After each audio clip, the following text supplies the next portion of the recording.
Ce jour est dédié pour l'élévation de l'âme de Sol Sulika Bat Yamna Zechona Livracha. On est en, je me souviens bien, c'était novembre 1938, nuit de cristal. Des centaines de milliers de vitres de magasins juifs ont été brisées. Quelqu'un m'a dit, je n'ai pas vérifié, qu'il fallait 2 ans pour les usines allemandes de fabrication de vitres pour pouvoir de nouveau assurer de remplacer toutes les vitres qui ont été cassées. On entend les cris, on entend les hurlements des nazis, les cassures de vitres, etc. Le matin, monsieur, je ne connais pas son nom, on m'appelait monsieur Goldenberg, qui avait une très grande chocolaterie dans une ville allemande, je ne sais pas si c'était Munich, Düsseldorf ou Berlin. Lui, il s'attend de voir son magasin complètement détruit. Il descend, il voit tous les magasins détruits. Bon, c'est marqué Yudé. Il voit son magasin marqué en gros Yudé. Tout est OK. Rien n'est touché. Bizarre, c'est marqué Yudé en grand. Il ne comprend pas. Du coup, il voit un nazi qui a une chemise brune, qui vient vers lui. Il a peur comme ça. Il dit, non, n'ayez pas peur. Vous voyez ce magasin? C'est grâce à moi qu'il est resté comme ça. Vous vous souvenez de moi, non? Vous vous souvenez de toi, non? Ben oui, j'ai travaillé chez vous durant des années. C'est moi qui je suis resté ici toute la nuit, j'empêchais les gens de venir détruire votre magasin. Pourquoi? Parce que quand j'étais dans votre magasin, j'ai vu comment vous étiez honnête. Vous nous interdisiez qu'il y ait 1 milligramme en moins dans ce qu'on donne et vous rajoutez encore plus de chocolat à chacun pour que ce soit le plus honnête possible. Ça m'a marqué. Et j'ai compris que vous êtes quelqu'un d'honnête. Je suis venu maintenant cette nuit exprès pour sauver votre magasin et vous le méritez. Messieurs, un exemple de...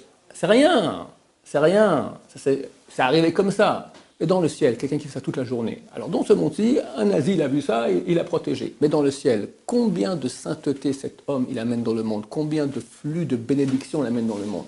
Parce qu'il est droit. Et la première question qu'on demande dans la Maba, est-ce que tu as été droit? Droit, et ses employés ont été droits. Les aides aussi. Quand quelqu'un il magouille, c'est pas lui seulement qui magouille. Dans les lois de ribit, il y a les lois d'intérêt. On n'a pas le droit de prendre des intérêts, d'accord? C'est interdit. La Gemara dit, tous ceux qui ont à voir avec cela, ils transgressent l'intérêt de la Torah. Pire que manger du porc. On ne fait pas traiter ce qui fait ribit, qui prête à intérêt, il ne peut pas se lever à la résurrection des morts. Terrible. Alors, il y a le prêteur, il y a l'emprunteur, il y a celui qui a écrit le contrat. Alors, aujourd'hui, il y a peu d'écrire les contrats, mais tu as l'employé de banque, tu as le banquier, tu as l'employé de banque, tu as tous les échelons, depuis le prêteur jusqu'à l'emprunteur, tout cela ont transgressé l'interdit. Le magouilleur, il n'est pas tout seul. Il y a les gens qui appellent, il y a le patron, il y a le comptable, l'expert comptable, il y a le banquier, il y a l'informaticien, celui qui arrange l'ordinateur. Tout cela transgresse au moins l'interdit de M. Abedvar Rabera. Aider quelqu'un à faire un péché. Quel péché? Vol, rochek, magouille, mentir, et surtout le pire de tout, Chilul Hashem. Que ça, tous les péchés peuvent être expiés, sauf le Chilul Hashem.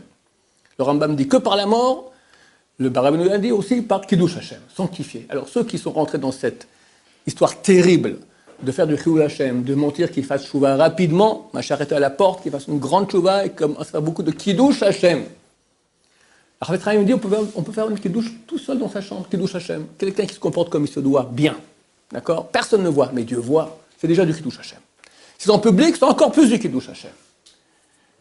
Donc, non seulement nous, mais tous ceux qui sont à côté de nous, qui sont associés à la magouille, transgressent des interdits graves. Il faut faire attention à cela, parce qu'il y en a qui disent, bon, je suis avocat, c'est mon client, c'est normal, d'accord, en tant qu'avocat, je dois protéger mon client. Mon cher ami, tu protèges maintenant une ordure, tu es une ordure aussi. En tout cas, si tu aides à ce que... Si tu protèges peut-être qu'il a quelques moins d'années en prison, je peux encore comprendre, mais tu l'aides dans ce qu'il fait. Tu es l'avocat, tu donnes des conseils, regardez, faites comme si c'est un peu moins grave tout ça. Alors c'est quoi ça? C'est complice de vol, complice de magouilleur. Ah, c'est marqué bureau d'avocat, mon cher ami, mais mafia. C'est exactement ça. Baruch Adonai, l'olam amen.